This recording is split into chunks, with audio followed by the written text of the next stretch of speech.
할렐루야. 저 알아보시겠어요?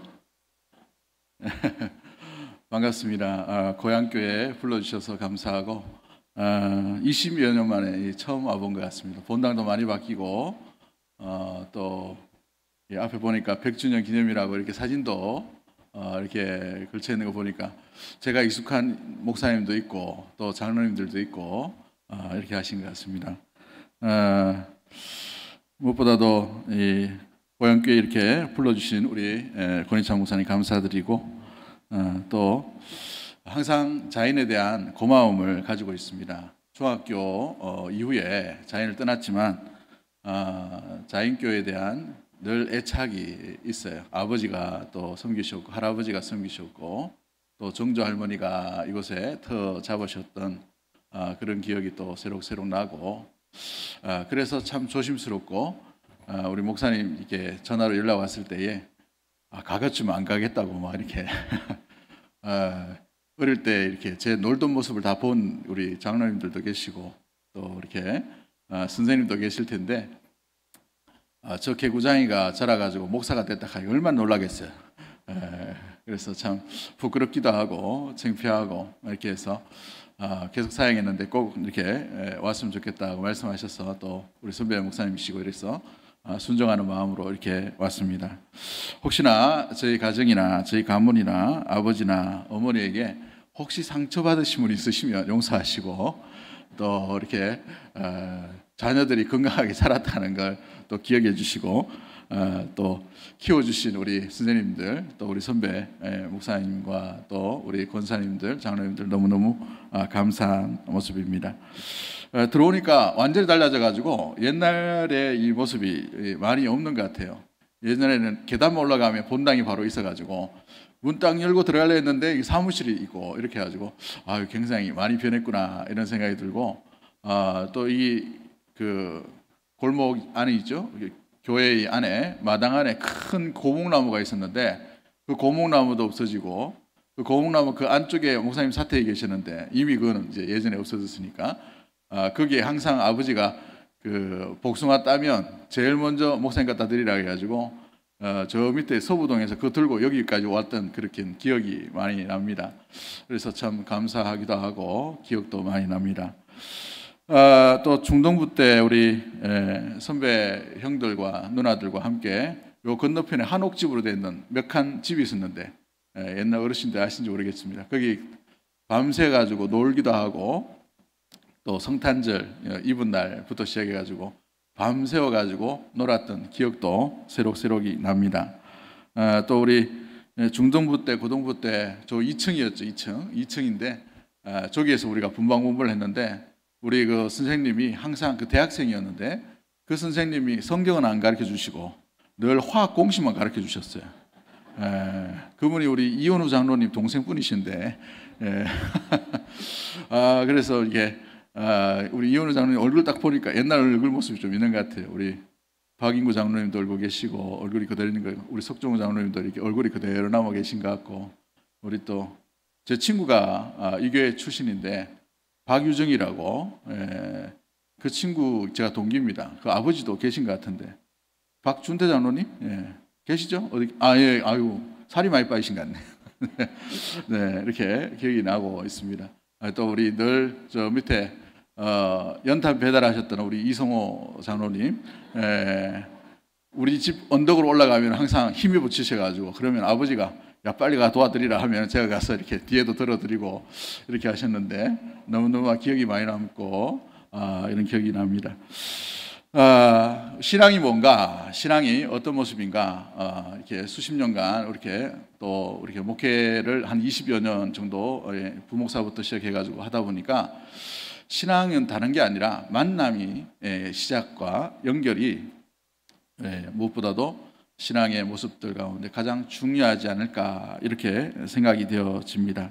오늘 이야기는 예수님께서 잡히시기 전날 제자들과 함께 있었던 이야기를 다루고 있죠. 1절에 보시면 예수님께서 자기가 세상을 떠나 아버지께로 돌아가실 때가 이른 줄 아시고 세상에 있는 자기 사람들을 사랑하시되 끝까지 사랑하시니라 라는 장면이 나옵니다. 겉옷을 두르시고 우리 예수님께서 제자들의 발을 씻기셨어요. 여러분 우리가 그냥 뭐 발 씻길 수도 있지라고 되지만 이 로마 시대 때는 노예가 등급이 되어 있습니다. 제일 천한 노예가 배 밑창에 노를 젓는 노예예요. 그것과 동격으로 있는 노예가 뭐냐면 바로 주인이 제일 먼저 집으로 돌아올 때 달려와서 이렇게 무릎을 꿇고 제일 더럽혀진 그 발을 씻는 노예가 제일 천한 노예입니다. 그래서 우리 예수님이 선생님으로 주인으로서 제자들에게 갑자기 발을 씻기시는 장면이 나타났어요. 굉장히 당황스러운 이야기고 제자들에게 익숙하지 못한 그 모습 가운데에 우리 예수님이 마지막을 준비하시면서 끝까지 사랑했다라는 표현이 담겨져 있는 것을 보게 됩니다. 예수님을 만난 이 예수 그리스도의 제자들은 예수님의 그 모습이 잊혀지지 않음으로 말미암아 모든 복음서에 굉장히 많은 비중을 이 부분을 다루고 있고 또 고린도전서에도 이 귀한 비중을 다루고 있음을 보게 되죠. 그만큼 잊지 못한 놀라운 추억거리의 모습이요 만남이었다라는 사실인 것입니다. 신앙은 만남의 삶, 신앙의 삶은 만남으로부터 시작됩니다. 어떤 만남은 끔찍한 만남이 있어요. 정말 만나지 말았으면 될 것 같은 그런 만남, 또 어떤 만남은 평생에 복된 만남이 있을 수가 있어요. 그저 그런 기억에 남는 만남이 있을 수도 있고 정말 기억에 남는 만남이 있을 수도 있습니다. 여러분은 어떤 만남이 가장 기억에 남는지 모르겠습니다. 어떤 아름다운 만남이 있는지 아니면 잊고 싶은 만남이 있는지. 저는 귀한 그 선배 목사님들과 또 지도 목사님을 참 좋은 분들을 많이 만나서 그분들이 저를 굉장히 예뻐해 주셨어요. 교회를 또 지역을 옮기거나 또 이렇게 사역지를 옮기다 보면 그곳에서 만남이 얼마나 감사한지 좋은 선배를 만나가지고 지금도 연락을 하고 지금도 서로 교제를 하고 있는 20년 돼도 또 새롭고 20년 돼도 서로 의지가 되고 20년이 지나도 굉장히 마음 가운데 평안한 만남임을 우리가 또 이렇게 제가 또 돌아볼 때 생각이 납니다. 여러분에게 어떤 만남이 가장 기억이 납니까? 우리 신앙 가운데에 예수님을 만남으로 말미암아 제자들은 예수님의 제자가 되었어요. 그로 말미암아 그 제자가 된 믿음의 사람들을 통해서 한 사람 한 사람 한 영혼 한 영혼이 그리스도의 사람으로 예수님의 사람으로 온전히 나아가게 되고 변화되게 된 것이죠. 그러므로 말미암아 신앙은 만남에서부터 시작되는 것을 보게 됩니다. 누구나 누군가의 믿음에 영향을 주었기 때문에 우리도 믿음을 가진 그런 이유가 되게 된 것이죠. 우리에게 믿음이 온 것은 누군가 전달해 주었기 때문에 우리에게 믿음이 온 줄 믿습니다. 저에게도 마찬가지예요. 제가 아버지 또 할아버지 또 정조 할머니 누군가에 의해서 이 믿음이 전파되었기 때문에 이 믿음으로 말미암아서 제가 이 자리에 있는 것이고 저와 여러분이 이 자리에 있는 것이죠. 우리는 예수 그리스도를 이 땅 가운데 더 이상 눈으로 볼 수는 없어요. 그러나 예수님을 알고 예수를 믿었던 한 사람 한 사람이 전달됨으로 말미암아 우리에게까지 이 복음과 믿음이 전해졌다면 이제는 또 우리가 누군가에게 만남을 통해서 예수 그리스도를 보여주는 온전한 삶을 살아가야 될 줄 믿습니다. 그 사명을 감당하는 것이 교사의 사명의 모습인 것이죠. 여러분, 그러기에 교사는 하나의 이정표와 같은 것입니다. 이 이정표와 같다는 것은 무엇을 의미합니까? 내가 모든 것을 다 가르친다는 것이 아니라 누구를 가르치는가, 어느 방향을 가르치느냐, 이것이 중요한 것이죠. 이 대구에서 수성구에서 올 때 내비게이션을 두드리고 이렇게 왔습니다. 오니까 좌인으로 가는 방향이 요즘 왜 이렇게 많아졌는데 옛날에 한 길로만 가면 됐는데 엉뚱한 방향으로 가기도 하고 가르치기도 하고 막 이렇게 하더라고요. 그 이정표가 가르치는 방향, 그 목적지, 그게 바로 교사의 역할이 아닌가 생각됩니다. 우리가 모든 것을 다 담을 수는 없어요. 모든 것을 다 보여줄 수는 없습니다. 그러나 통상적으로 우리의 방향이 예수 그리스도를 바라보고 예수 그리스도를 가리킨다면, 예수 그리스도를 바라보게 한다면 그것이 온전한 교사의 온전한 삶의 모습이 되어가는 것이죠. 그러기에 여러분, 우리 교사 여러분들이 무언가 자기 자신을 보여주는 것이 아니라, 자기의 내공을 보여주신 것이 아니라 자기의 철학과 자기의 생각과 자기의 감정과 자기의 내용과 자기 믿음의 어떤 마음 가운데 있는 것을 가르치는 것이 아니라 우리를 만나주시고 우리를 불러주신 예수 그리스도를 바라보고 가르칠 수 있는 우리 귀한 교사 여러분이 되기를 주의 이름으로 간절히 축복합니다. 여러분은 교사의 사명으로 할 때에 무엇을 드러내려고 하시나요? 여러분, 무엇을 나타내려고 합니까? 아이들에게 무엇을 가르치려고 하고 있나요? 여러분은 어떤 자취를 남기려고 교사로서 지금 아름답게 부름을 받고 이 자리에 있으십니까? 오늘 보니까 우리 자연교회 교사분들이 굉장히 연령이 낮네요. 다른 교회와 전혀 다른 것 같은데 우리 교회만 하더라도 굉장히 연령이 높은데 소망이 있는 줄 믿습니다. 교육이 살아야 교회가 사는 것이죠. 우리 역사와 전통을 자랑하는 자연교회 가운데에 이렇게 젊은 청년들이 교사로서 헌신한다는 것은 저도 이 헌신 예배 좀 많이 다녔습니다. 10년 정도 됐기 때문에 여러 교회를 많이 다녔는데 이렇게 젊은 교사들이 있는 건 굉장히 드뭅니다. 믿지를 못하시는 것 같네. 우리 옆에 분 한번 인사하도록 하겠습니다. 대단하십니다. 여러분, 그런데 이 교사로서 우리의 가장 중요한 것은 뭘 남기려고 하는가, 무엇을 드러내려고 하는가, 어떤 모습을 보여주려고 하는가, 이게 참 중요하죠. 교사를 할 때마다, 직분을 맡을 때마다 목사로서도 마찬가지지만 욕심이 있어요. 욕심이. 내 때에 내가 맡았기 때문에 뭔가 잘해야지, 뭔가 이루어야지, 뭔가 나타내야지, 이런 욕심이 있단 말이죠. 그런데 한번 잘 보시면 성경 어디에도 그 사람을 통해서 열매를 맺기를 원하시지만 그 사람 보고 열매를 걱정하라는 말은 성경책에 아무것도 없어요. 열매는 누가 맺게 하시는 겁니까? 열매는 누가 맺게 하신다고요? 옆 사람 잘 안 들리면 얘기 좀 해주세요. 하나님이 열매를 맺게 하신다. 시작. 하나님이 열매를 맺게 하시는 거예요. 근데 그 열매를 내가 맺으려고 하고 내가 거두려고 하다 보니 욕심이 들어가는 거예요. 내 때에 내가 지혜를 짜서 내 아이디어를, 내가 가진 마음의 열정을 가지고 그 열정이 다 사람을 상하게 하고 상처를 주게 하기도 하고 때로는 그게 자녀일 수도 있고 우리가 가르치는 제자일 수도 있게 되는 것이죠. 여러분, 우리는 단지 그리스도를 가르치는 이정표로 만족해야 합니다. 우리가 뭔가 힘을 많이 써서 많은 것을 남기면 참 좋겠지만 그러지 못하는 것이 다반사이죠. 우리가 아이들을 만날 때 보통 몇 분을 만납니까? 우리가 이 일주일에 이 아이들을 10시간을 만나면 우리는 이 아이들에게 우리의 모든 것을 보여줄 수 있어요. 우리의 성품을 보여줄 수도 있고 우리의 내면의 어떤 믿음을, 하나님을 만났던 그 순간들을 또 보여줄 수도 있고 또 모든 인생에 대한 것들을 다 상담해 줄 수 있어요. 그러나 안타깝게도 주일날 만나는데 30분을 만나요. 30분. 이 30분의 만남 시간에 우리가 모든 것을 가르치고 모든 것을 보여주고 모든 것을 임했다는 것은 이 가짜예요.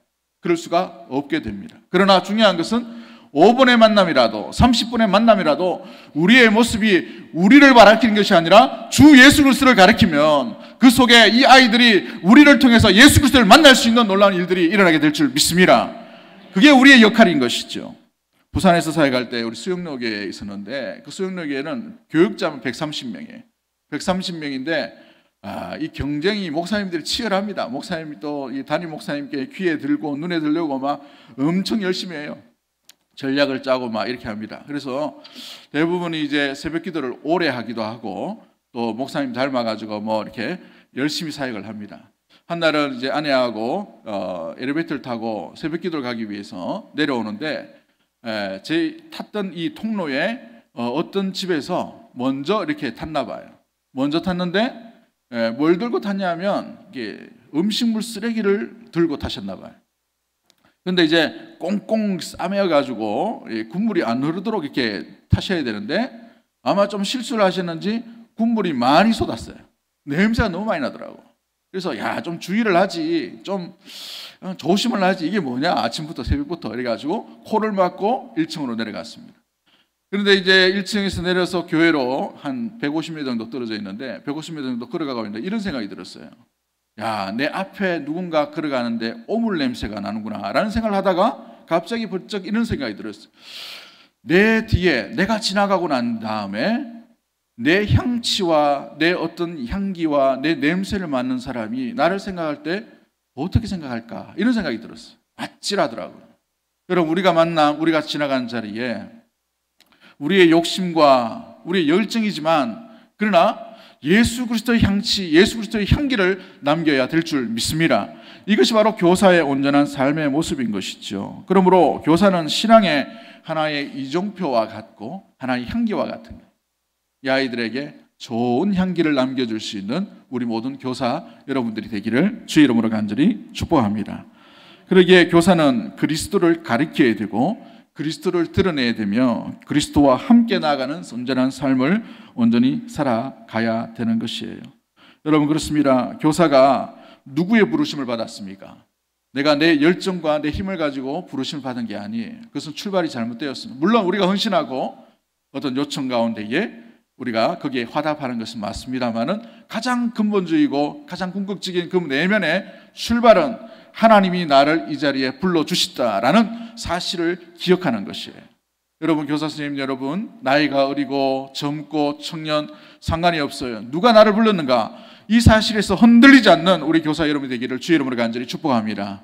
이게 흔들려버리면 교사의 사명이 쉽지 않아요. 사명의 길을 걸어간다는 것은 쉬운 일이 아니죠. 똑같은 일을 반복하고 또 반복하고 변하지 않는 아이.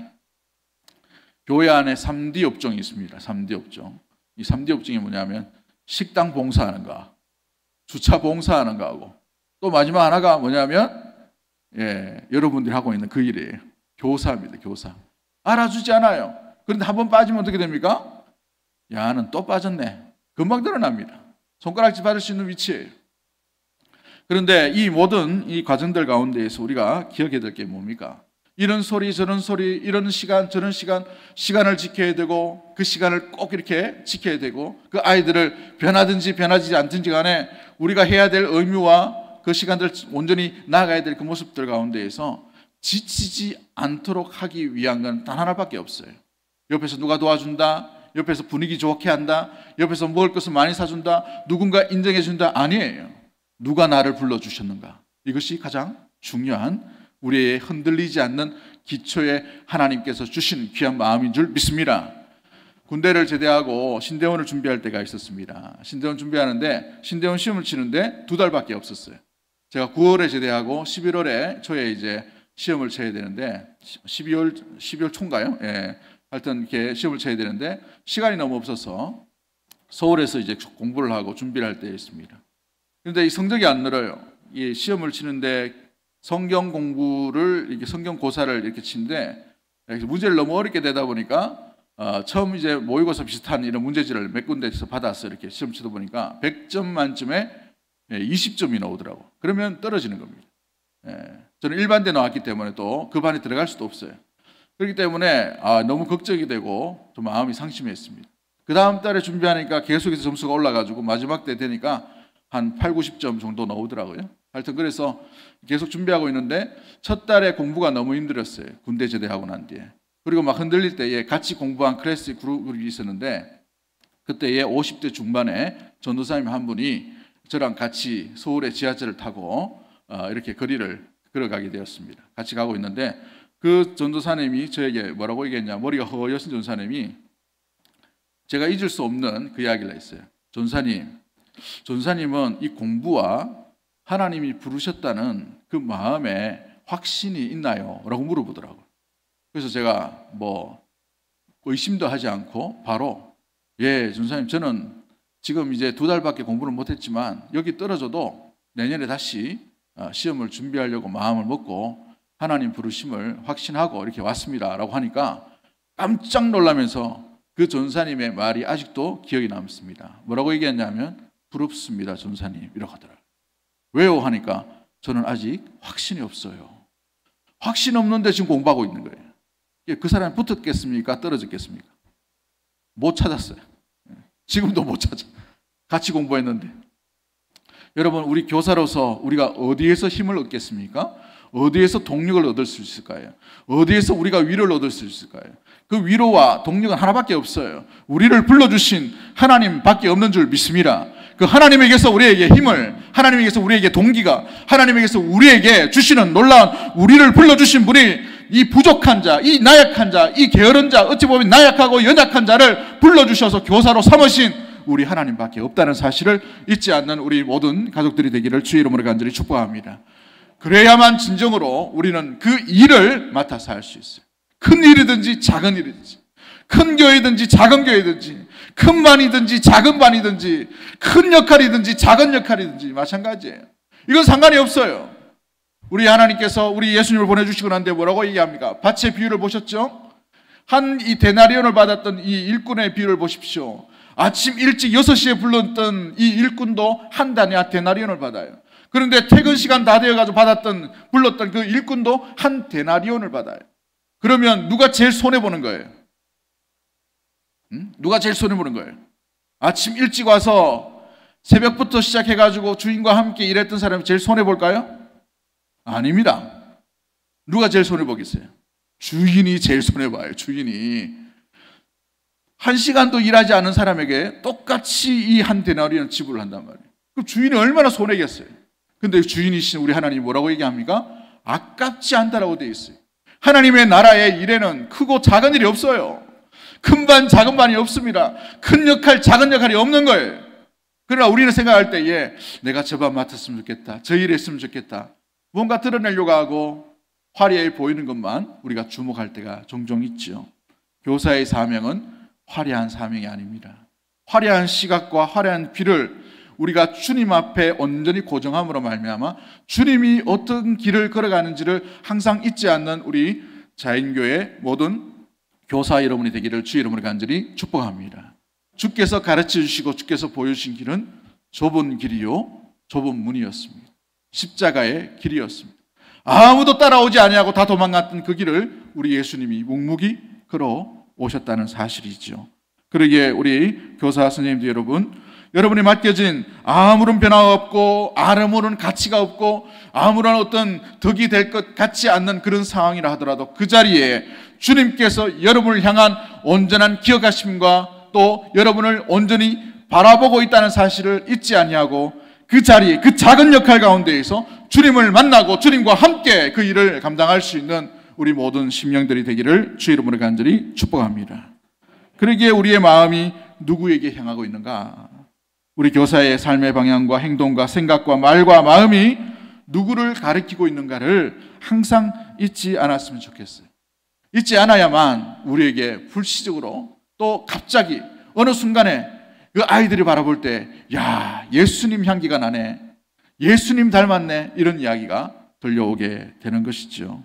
리차드 버스트라는 사람이 성도의 영적 생활이라는 책에서 이런 얘기를 합니다. 교사의 소명은 영혼을 돌보는 일이며 이는 매우 중요한 일이다. 교사는 하나님의 대리자로서 영혼을 양육하고 인도해야 한다. 우리의 삶은 예수 그리스도의 삶을 본받는 것이며 그의 섬김을 따라 살아가야 한다라고 이렇게 표현하고 있어요. 하나님의 뭐라고요? 대리자라고 되어 있어요. 누가 하나님을 보여줄 수 있는가? 누가 하나님을 나타낼 수 있는가? 누가 하나님을 맛보게 할 수 있는가? 가장 먼저는 부모이겠죠. 그러므로 제일 먼저 태어나서 제일 먼저 바라보는 그 대상이 요즘은 산부인과 의사입니다만은 옛날에는 부모였어요. 그 바라보는 첫 대상이 하나님처럼 보인단 말이죠. 아이들에게. 교회를 처음 왔어요. 근데 그 처음 맞아주는 사람이 아이입니다. 아이를 처음 맞아주는 교사가 그 아이를 대할 때 어떻게 대해주느냐에 따라서 아버지의 집에 오면, 하나님의 집에 오면 이런 대접을 받는구나, 이런 환영을 받는구나, 이런 모습을 받는구나, 이렇게 되는구나 라는 것을 간접적으로 알게 되는 것이죠.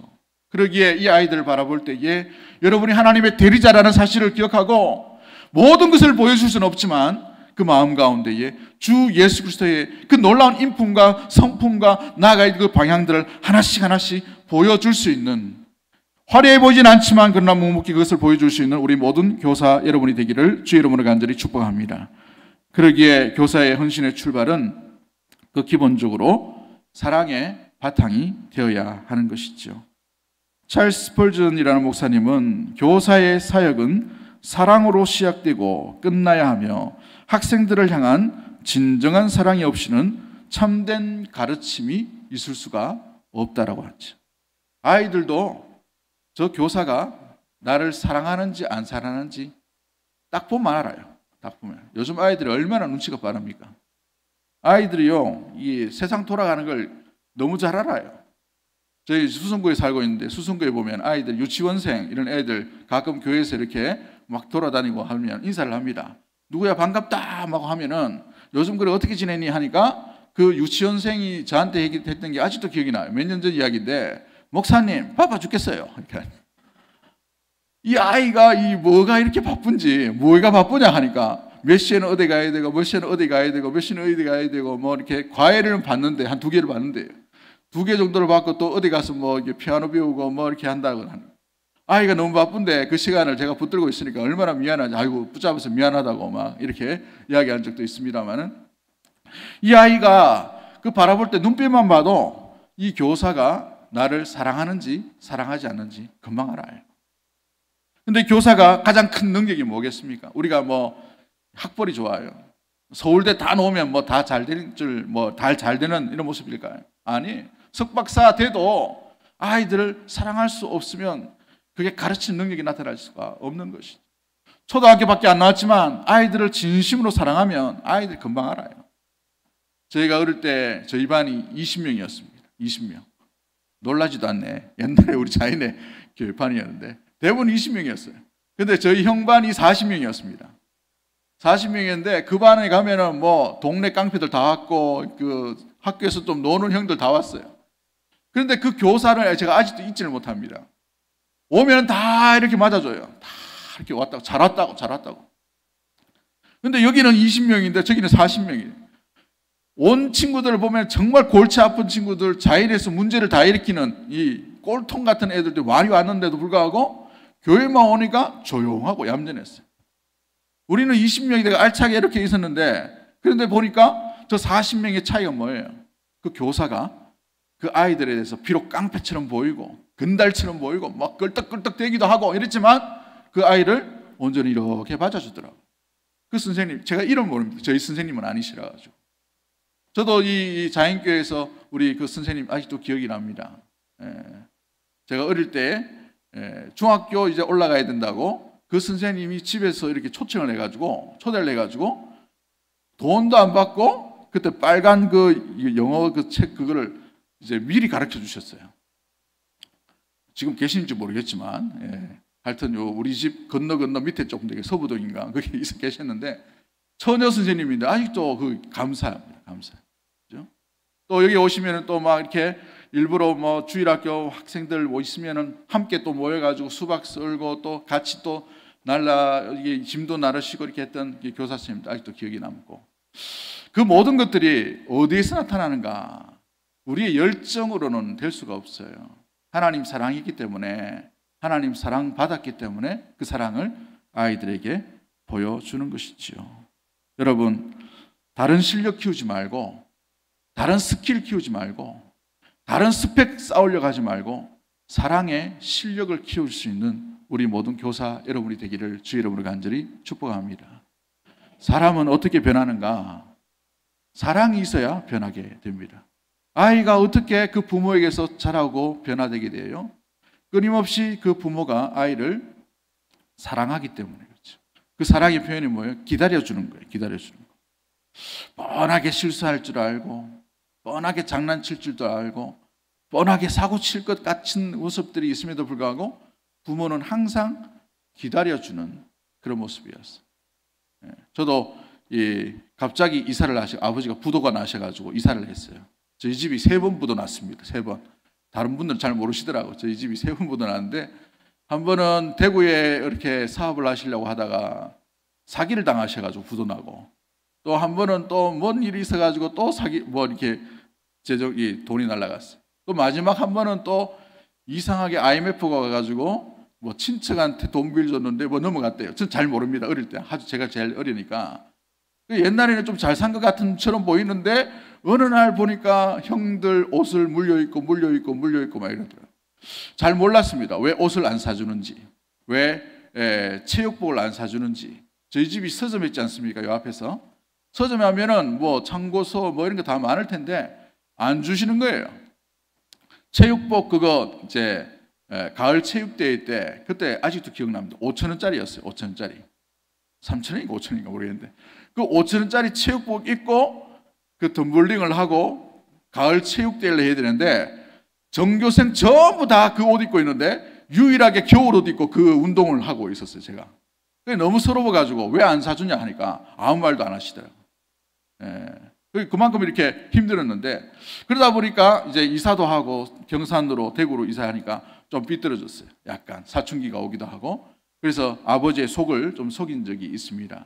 그런데 그 아버지가 부도도 나고 재정 형편도 없고 그런데도 불구하고 아침에 저를 위해서, 어머니는 어디 가시고 없는데 라면을 이렇게 톡 끓여주시는 거예요. 끓여주시고 아들이 딱 일어날 때 이렇게 기다리고 있는 거죠. 깜짝 놀랐습니다. 자고 깨고 일어나니까 아버지 얼굴이 여기 있어가지고 얼마나 놀랐는지. 그런데 아무 말씀도 안 하시고 일 나가지고 라면 먹으라 이렇게 하시더라고요. 아, 그때 아버지가 저를 사랑하는구나 이런 생각이 들었습니다. 여러분, 사람이 어떻게 바뀌는가? 사랑의 깊이만큼 아이는 변하게 되어 있습니다. 5분의 짧은 만남이지만 그 사랑이 여러분을 통해서 이 아이에게 전달될 수 있게끔 항상 주의 사랑 가운데 거하고 그 사랑 안에 날마다 이 아이들에게도 함께 나타나는 우리 모든 가족들이 되기를 주의 이름으로 간절히 축복합니다.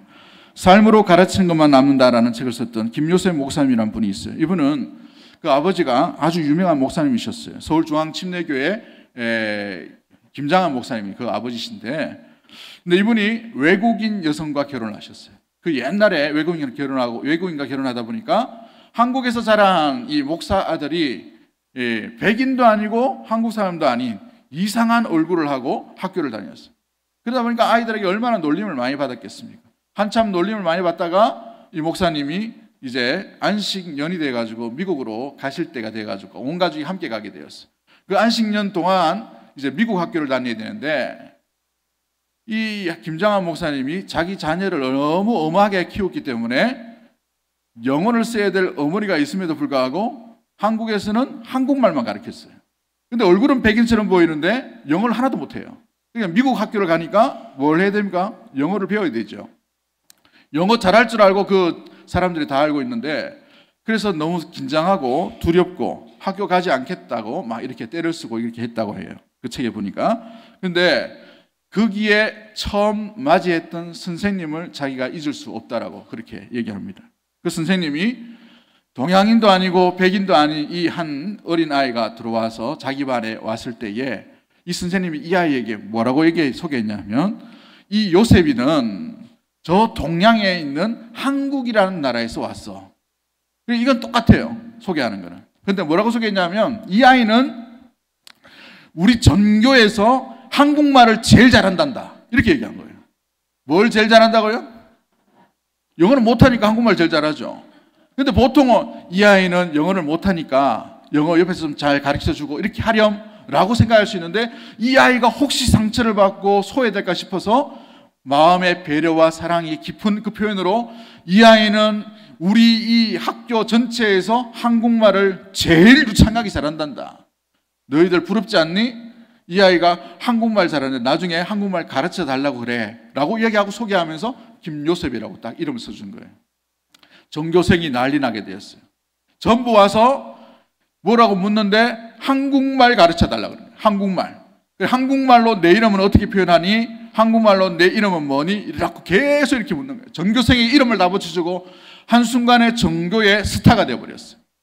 근데 그 기억으로 말미암아 그 아이는 거기에 그 학교에 소외된 아이가 아니라 그 학교에서 제일 인정받는 아이로 성적뿐만 아니라 모든 정착하는 모든 일들이 다 한순간에 해결되어 버렸다는 사실이죠. 이 작은 차이가 어떤 차이일까요? 사랑의 마음으로 그 아이를 바라보느냐 바라보지 못하느냐, 그게 있죠. 그래서 그 책에 이런 말이 있습니다. 가르친다는 것은 잡는 것이 아니다, 움켜잡는 것이 아니라, 내가 잡고 내가 움켜잡는 것이 아니라 잡히는 것이다 라고 이렇게 말합니다. 아이들은 부모의 뒷모습을 보고 자란다고 해요. 앞에서 아무리 아버지가 뭐 교회 다니라, 뭐 봉사해라, 열심히 해라, 아이들 듣지 않아요. 그렇게 하면 반항합니다. 그런데 이 아이에게 그 뒷모습을 보여주세요. 교회 열심히 다니는 부모의 모습을 보여주십시오. 교사로서 어떤 일에도 흔들리지 아니하고 한결같이 그 자리를 지켜가는 그 모습을 보여주세요. 그러면 그 아이가 그 이정표를 보고 그 교사처럼 그 부모처럼 똑같이 그 일을 다음 때의 이정표로 온전히 쓰임받는 날들이 반드시 다가오게 될 줄 믿습니다. 아무리 성경을 많이 읽어라 보십시오. 아이들이 성경 읽는가? 안 읽어요. 소설책도 안 읽는데 요즘은 어떻게 성경을 읽겠습니까? 아이에게 성경 읽는 모습을 자연적으로 보여주세요. 그냥 일부러 보여주려고 딱 뭐 시간 딱 되고 오는 시간 맞춰가지고 성경책 딱 읽는 모습 이렇게 보여주려고 하는 게 아니라 평소에 기도하는 것도 마찬가지예요. 날 잡아가 뭐 특별 기도회가 있으니까 물론 특별 기도회 할 때 기도하면 좋죠. 그러나 가정에서 여러분이 이 교사로서의 할 때에 교사가 기도의 사람이면 저절로 기도하라 하지 말라 해도 기도하게 되어 있어요. 저희 아버지는 참 이렇게 기도는 열심히 안 하신 것 같아요. 제가 봤을 때 열심히 안 하신 것 같은데, 그런데 꼭 결정적인 순간에 기도를 하셨어요. 어떤 순간이었냐면 저희 형이 군대 갈 때에 또 입시할 때에 항상 모든 자녀를 다 끼웠습니다. 모든 자녀를 다 끼워가지고 그 새벽에 나랑 전혀 상관이 없는데도 불구하고 다 무릎 꿇게 하고 난 뒤에 그 아들 머리에 손을 푹 얹어놓고 난 뒤에 이렇게 기도하십니다. 잠자는 그 이제 소리에도 하나님 아버지 우리 아들 뭐 이렇게 쭉 이렇게 기도하시더라고요. 여러분, 이게 평소에 마지막 선택 가운데에 어떤 모습을 보여주는가? 우리 교사로서도 마찬가지죠. 교사의 모습이 어떤 뒷모습을 남길까? 존 오웬은 이렇게 말합니다. 청교도인 존 오웬이 교사의 헌신은 하나님께 드리는 예배의 한 형태입니다. 어떤 형태라고요? 교사가 드리는 이 헌신에 지금 자리, 여러분의 아이들을 만나는 자리, 아이들과 대화하는 것, 아이들을 위해 기도하는 것, 아이들을 위해 가르치기 위해 봉사하고 미리 준비하는 것, 이 모든 것이 한 예배의 형태라는 거예요. 여러분 지금 예배자로 온전히 살아가고 있다는 사실이죠. 우리 교사의 모든 헌신이 하나님께 영광이 되는 아름다운 예배자로 나아가게 되기를 주의 이름으로 간절히 축복합니다. 그 모습을 우리 예수님께서 보여주셨어. 내가 주와 또한 선생이 되어 너희 발을 씻겼으니 너희도 서로 발을 씻는 것이 옳으니라. 내가 너희에게 행한 같이 너희도 행하게 하려 하여 본을 보였노라 라고 되어 있어요. 왜 본을 보이셨는가? 너희도 이와 같이 하라는 의미에 담겨져 있는 것이지요. 오늘 한국교회를 보십시오. 한국교회 교회의 분포는 옛날에 우리가 부흥을 경험했던 분포와는 완전히 다른 역삼각 구조의 모습들이에요. 갈수록 이제 사람이 줄게 되는 이 인구가 점점 줄어드는 이런 모습이죠. 군위 쪽이나 의성 쪽으로 가면 마을 전체가 없어졌어요. 서울에도 지금 학교에 1학년 초등학생 1학년을 모집 못해서 학교 문을 닫는 그런 형편 가운데 있음을 보게 됩니다. 앞으로 10년 뒤, 20년 뒤에 어떤 세상이 올지 몰라요. 그러다 보니 교회의 미래에 대해서 우리가 암울하고 또 때로는 걱정이 되기도 하고 한숨도 나오기도 하고 어떻게 미래를 준비해야 될까? 답이 없어요. 왜냐하면 사람이 없는데 어떻게 답이 있을까요? 아무리 많은 돈을 투자해도 사람이 없는데 무슨 그걸 하겠습니까? 아무리 좋은 예배당을 지어도 사람이 없는데 어떻게 하겠어요? 마을 전체가 사라지고 있는데. 여러분 이 대구 지역도 이제 지방도시이기 때문에 수도권 인구가 2천만 명입니다. 2천만 명. 그러면 갈수록 젊은 사람은 수도권으로 몰리게 되어 있어요. 남아있는 사람은 이제 나이 연령대가 60대, 70대란 말이죠.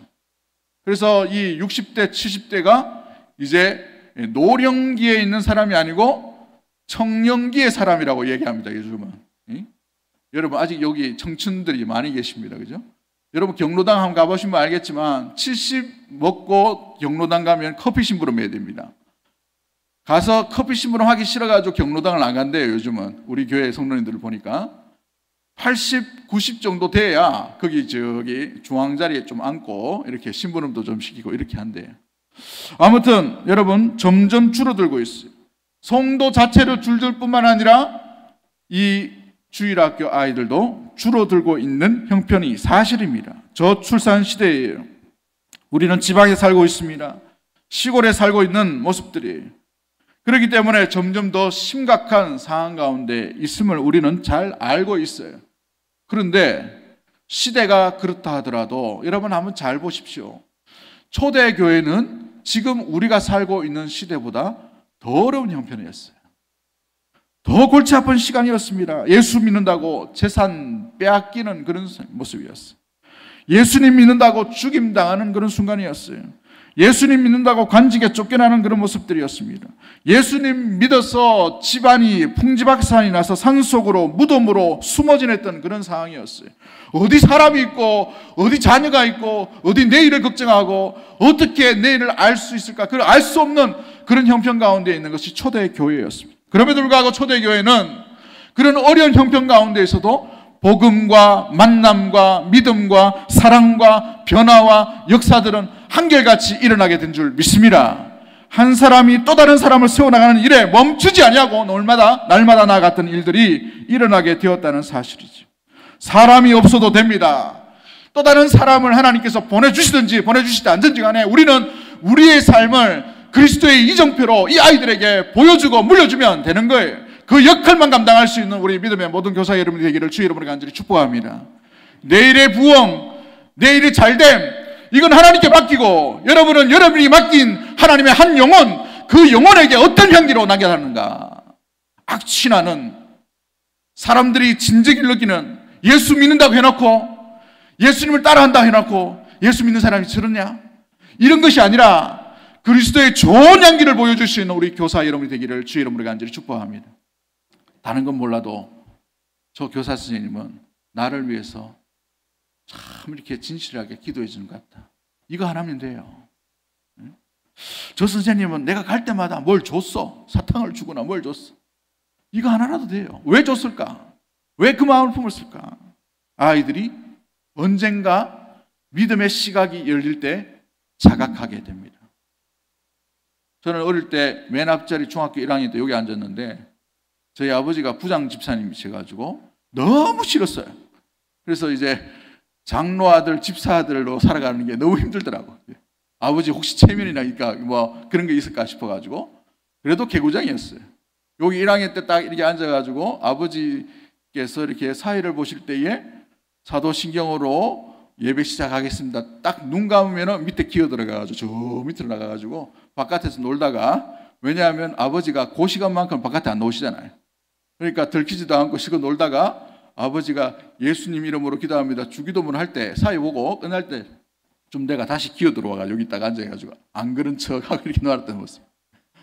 얼마나 그걸 보면서 교사 선생님들이 안타까워했을까.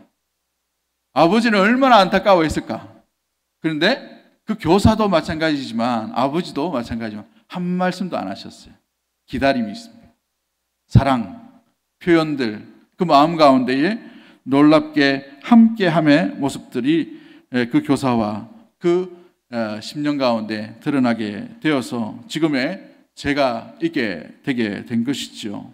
영국의 스펄전 목사님이라고 위대한 설교자의 목사님이 있습니다. 이분은 당대에 놀랍게 설교를 잘 하심으로 말미암아서 스피커가 없는 그 시대에 5,000명이나 되는 성도들이 몰려들 만큼 영국에서 엄청난 부흥을 일으켰던 사람입니다. 그래서 5,000명이 들어갈 수 있는 초대형 교회를 짓게 되었어요. 그런데 무디라는 사람이 미국에 있습니다. 이 사람은 학교도 나오신 분이 아니에요. 성경학교 교사 출신이 그의 스펙의 전부입니다. 그런데 이 사람도 하나님께서 놀랍게 사용하셔서 그 맞춤법 맞지 않는 설교문을 가지고 설교할 때에 수많은 영혼이 주께 돌아오게 되는 놀라운 미국의 부흥운동을 일으켰던 사람이었습니다. 그런데 영국의 스펄전 목사님은 5,000명이 들어가는 5,000석의 교회를 지었습니다. 그러나 지금 수백 년이 지나고 난 뒤에 그 교회는 지금 100명도 남아있지 아니하고 사람들이 구경하는 구경 장소가 되어버렸어요. 이 무디 목사님은 교회를 지은 것이 아니라 성경학교를 지었습니다. 그래서 전 세계의 많은 이 학생들이 몰려듦으로 말미암아 이 하나님의 나라 일을 위한 귀한 제자로 굉장히 많은 사람들이 지도자로 배출되는 일을 하게 되었습니다. 목사, 선교사, 교사, 수많은 이 지역 가운데에 리더십을 차지하는 많은 사람들이 일어나게 되어서 그 교회를 든든히 세워나가게 되고 각 지역에 교회를 세워나가는 놀라운 일들을 일으키게 되었다는 것이죠. 여러분, 좋은 선생님은 좋은 머리에서 나오는 것이 아닙니다. 좋은 사랑에서 나타나게 되는 것이죠.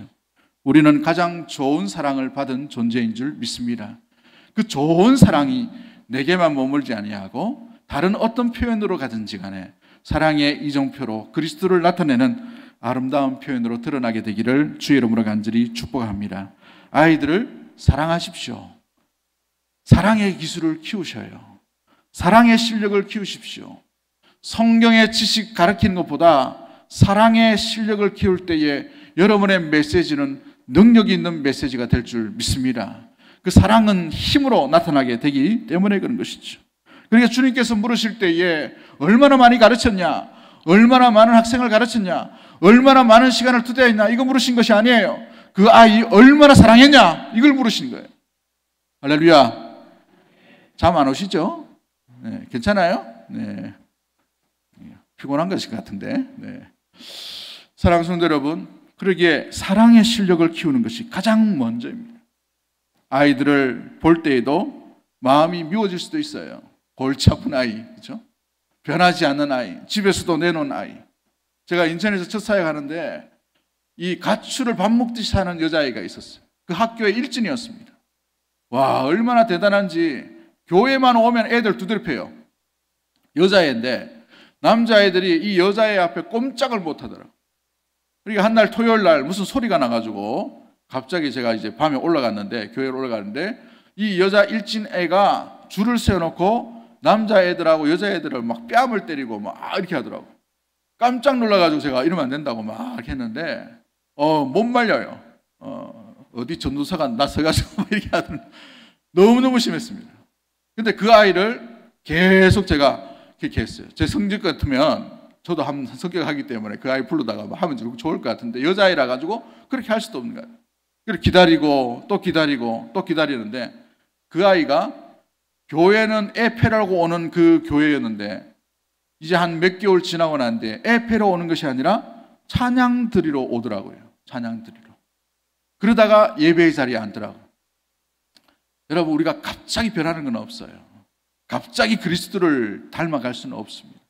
서서히 조금씩 그 역할을 지금 맡은 교사들이 하나의 이정표로 기다림과 사랑의 실력으로 말미암아 아름답게 세워나가는 우리 모든 가족들이 되기를 주의 이름으로 간절히 축복합니다.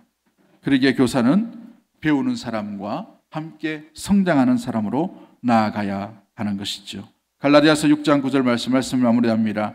우리가 선을 행하되 낙심하지 말지니 피곤하지 아니하면 때가 이름에 거두리라. 할렐루야. 여러분, 우리가 왜 낙심을 할까요? 좋은 일을 하는데도 불구하고 낙심하는 이유는 우리가 우리의 때를 맺으려고 할 욕심과 열정 때문에 그런 것이. 때는 하나님께서 이루어 주심을 믿고 주의 때를 기다릴 수 있는 우리 모든 교사 여러분, 모든 성도님들 되기를 주의 이름으로 간절히 축복합니다. 우리가 해야 될 것은 주님이 가르쳐 주신 것이죠. 선을 행하는 것이에요. 두 번째, 낙심하지 않는 겁니다. 세 번째, 포기하지 않는 거예요. 때와 이름과 거두는 것은 하나님이 하시는 것입니다. 할렐루야. 그러기에 이 귀한 사명, 이 선한 행위와 선한 삶의 모습들을 끝까지 주의 오시는 그날까지 우리에게 맡겨진 그 이정표의 역할들을 온전히 감당함으로 말미암아 사람들을 바라보는 것이 아니라, 사람들의 환경들을 바라보는 것이 아니라, 우리의 형편을 바라보는 것이 아니라 낙심하지 말고 포기하지 않음으로 주께서 열매 맺으시려고 하실 때에 귀하게 쓰임받는 우리 모든 교사 여러분, 또 믿음의 성도가 되기를 주님의 이름으로 간절히 축복합니다. 하나님 아버지 감사합니다. 주께서 우리 귀한